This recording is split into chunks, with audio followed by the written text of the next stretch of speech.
Si vous êtes nouveau sur la chaîne, n'oubliez surtout pas de vous abonner, de partager et de liker la vidéo. On commence. Dana White rejette tout le drame d'après-combat, entourant sa sortie soudaine du Honda Center après le maintien du titre de Francis Ngannou à l'UFC 270. La préparation de l'UFC 270 n'a pas manqué de drame.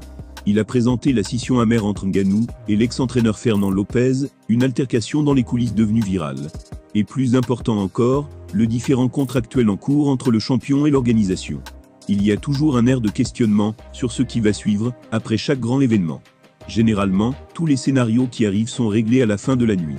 Dans le cas des conséquences de l'UFC 270, nous avons appris que le drame ne faisait que commencer.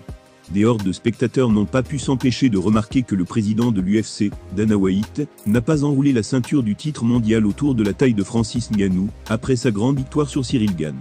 En effet, Dana le fait généralement pour le vainqueur de chaque combat pour le titre.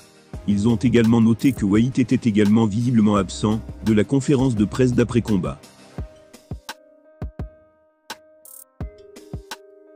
Les négociations contractuelles tendues entre Ngannou et l'UFC sont de notoriété publique. Des personnes de tous horizons ont qualifié la sortie abrupte du patron de l'organisation comme étant un manque de respect. Une attitude alimentée par sa rage envers Ngannou, lancée depuis un trou de renard d'entreprise. Au cours de ces questions-réponses très attendues mercredi, Dana a tenté de fermer ce récit et a également eu quelques mots de choix pour ceux qui l'ont diffusé. Il a déclaré « Pour tous ceux qui pensent que j'ai manqué de respect à Francis, vous ne savez rien. Je l'ai vu toute la semaine, bande d'idiots. Je lui ai serré la main, je lui ai dit bonjour, j'étais là pour les face-à-face avant le combat et tout ce qui va avec. Donc, pour ceux qui pensent qu'il y avait une sorte de manque de respect envers Francis, doivent se rappeler que je n'étais pas là pour l'affrontement entre Bisping et Luke Rockhold à l'UFC 199. J'avais certaines affaires à régler et j'ai sprinté par derrière. Je n'avais même pas ma veste. Je n'avais que ma chemise pour sortir et mettre la ceinture à Bisping. Mais cette fois-ci, je n'ai pas pu sortir pour mettre la ceinture à Francis. Il n'y a eu qu'une seule fois où je suis sorti d'un combat et que je l'ai dit très clairement. Je me suis présenté à la conférence de presse et j'ai donné exactement la raison pour laquelle je suis parti. C'était à Abu Dhabi, voilà donc la réponse. Il convient de noter que Dana a pris l'initiative d'aborder le sujet lui-même, car les remarques ci-dessus n'étaient pas une réponse à une question soumise par un fan. L'homme a également été élogieux envers le plan de match de Ngannou lors de sa victoire sur Ciryl Gane à l'UFC 270.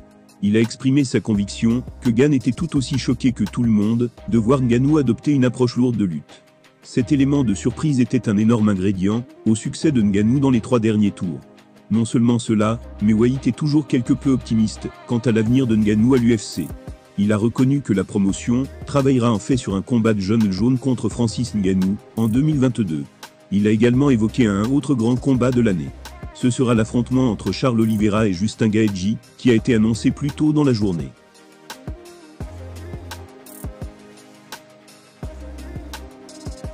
L'homme a ajouté, en 2022, je pense que les gens sont enthousiasmés par Gaethje et Oliveira. Beaucoup de gens sont enthousiasmés par ce combat.